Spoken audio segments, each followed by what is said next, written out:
Предложените измени на Законот за високо образование се катастрофални и наместо напредување на квалитетот, се воведува владина контрола врз универзитетите, образовен тоталитаризам, дискриминација, партизација и се урива автономијата на универзитетите. Ова беше оценката на председателот на СДСМ Венко Филипче на владините предложени измени на Законот за високо образование, за кој рече дека ниту со амандманска интервенција не би можело да се поправи.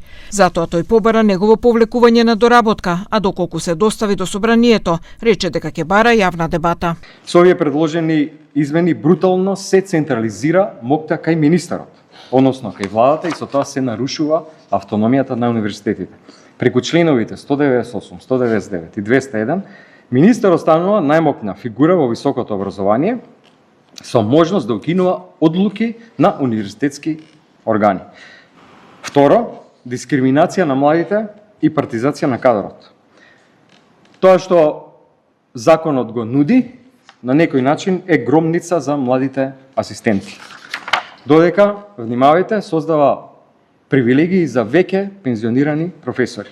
Министерката за образование пак Весна Јаневска деновиве оцени дека законот ќе донесе подобар квалитет на академската едукација и ќе унапреди позицијата на македонските универзитети на глобалните ранг листи. Очекувам и универзитетите официјално на било кој пат да ги достават своите интегрирани забелешки, бидејќи дел од нив се повторуваат.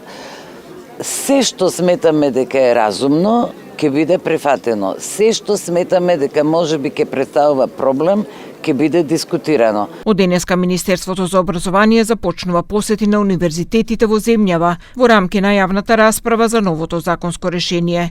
Јаневска најави дека на овие посети ќе има разговори со професори и академскиот кадар, при што ќе се дискутира за спорните членови на законот.